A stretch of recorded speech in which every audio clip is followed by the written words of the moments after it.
আবার হল দখল করবেন, সিট বাণিজ্য করবেন, গ্যাস রুমের গণরুমের মতো বাজে কালচার তৈরি করবেন, সাধারণ শিক্ষার্থীদের পড়ালেখার পরিবেশকে বিনষ্ট করবেন। এদেশের মানুষ আবার আপনাদেরকে সেই ফ্যাসিস্ট হাসিনার বিরুদ্ধে যে অবস্থান নিয়েছিল সেই অবস্থান নিয়ে আপনাদের বিরুদ্ধে আবার অবস্থান নেব আমরা ইনশাআল্লাহ। আমরা পিছপা হব না ইনশাআল্লাহ। ছাত্র সমাজকে সাথে নিয়ে আবার আমরা নব্য স্বৈরাচারকে পতন করবার জন্য আমরা কাঁধে কাঁধ মিলিয়ে রাজপথে আন্দোলন সংগ্রাম অবতীর্ণ হবো ইনশাআল্লাহ। সাথী ও বন্ধুগণ, ছাত্র রাজনীতি এবং ছাত্র সমাজ রাজনীতি সচেতন হয়ে উঠছে। যারা এক সময় বলতো আই হ্যাড পলিটিক্স, তারা এখন বলছে উই আর বাংলাদেশ। এখন ছাত্র রাজনীতি এবং ছাত্র সমাজ রাজনীতিকে ধারণ করতে শুরু করছে। তারা এদেশের দায়িত্ব নেবার স্বপ্ন দেখছে।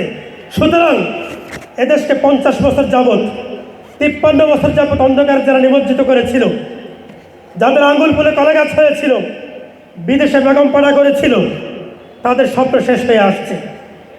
এখন বাংলাদেশ নতুন বাংলাদেশ। এদেশের ছাত্র সমাজ এখন রাজনীতি সচেতন। ঘুষ, দুর্নীতি, টেন্ডারবাজি সহ দেশকে পিছিয়ে নেওয়ার ক্ষেত্রে যত সমস্ত অপকর্ম রয়েছে সেগুলোর সাথে এই জেনারেশন জিরো টলারেন্স ঘোষণা করেছে। আমরা এগিয়ে যেতে চাই।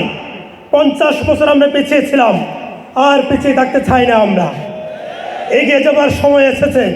কাঁধে কাঁধ মিলে সৌহার্দ্য সম্প্রীতির মেসেজ সর্বত্র ছড়িয়ে দিয়ে কাঁধে কাঁধ মিলিয়ে প্রাণের প্রিয় মাতৃভূমি এই বাংলাদেশকে এগিয়ে নেবার সময় এসেছে।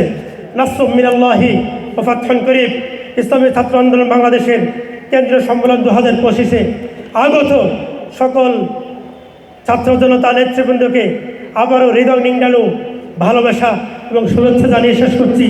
আসসালামু আলাইকুম ওয়া রাহমাতুল্লাহি ওয়া বারাকাতুহু।